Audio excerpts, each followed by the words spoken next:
My name is Alice Heathwood. I am a French to English translator, and I'm going to read you an extract from my translation of Jean-François Beauchemin's Jour de Corneilles, the Day of the Crows. Father had the knowing of all philosophy. Notions and enlightenments resided in his skull. He fathomed the secrets of the heavens and the stars, and had the knowing of their reading. Thus, certain nights, when his eyes ogled the firmament, I would chance to question him on my destiny. Thus spake my voice, "Father, what did you perceive this night of what will become of me?" But father was not a man of words. No, father was no man of words, save your honour when he parliamented with his folks, as I will presently narrate. For if it now behoves me to open my life's book before you, I must also turn the pages of my father's, so tightly twined is his story with my own. Thus will I readily convey my tale and instruct you of the circumstances and events leading me to expunge my fellow man, acquire vocabulary, and finally come before you and the members of this tribunate to determine my fate. Father was large in flesh. Athwart east and west no soul was possessed of like musculature, yet most astonishing to me was the power and nerve nestling in his sinews. In first instance, and by way of example, let me expose a most curious feat he did once accomplish.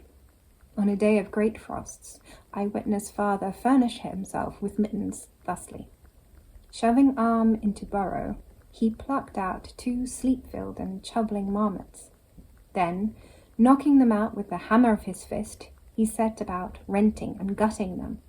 This guttage achieved with the sole aid of his fingers, father apparelled his hands with their hides and continued on his way, now toasty of palm.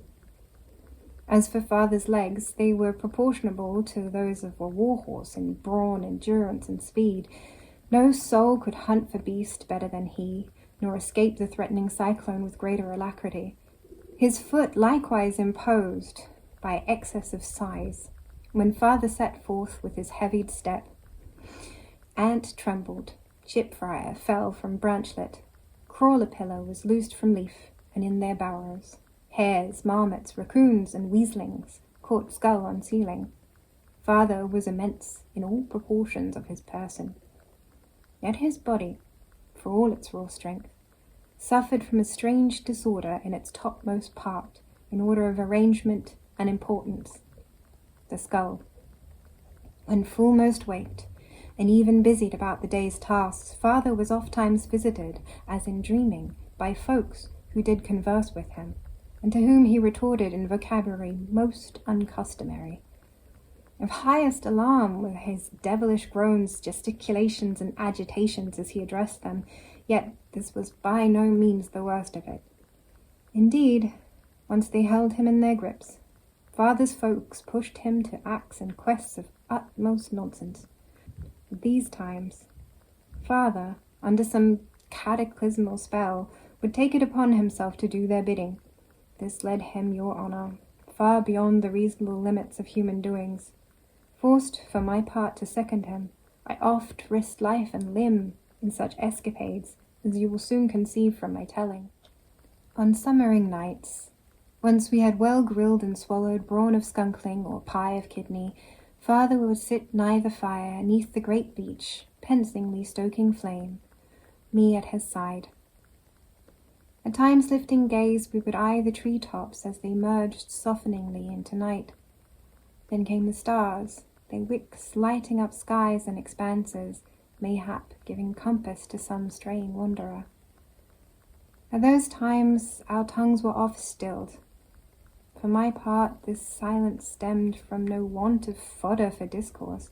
Rather, as it yet ripened in my throat, my talk would once forestall and go no further, declining to bloom into words. For I was poor of vocabulary, my tongue barren as straw in the fleet hours of summer, dry and stripped of seed. Thus those nights was I like the owl in blackness, preferring the silence of shadows to the coarse sound of meagre speech. Mayhap was I waiting to be learned of vocabulary, for knowing a day when the things of this world would find bettering expression on my lips. Biding there by our fire, who knows what meditations Father did silently withhold. I just love this book. I hope you will too. Thank you for watching.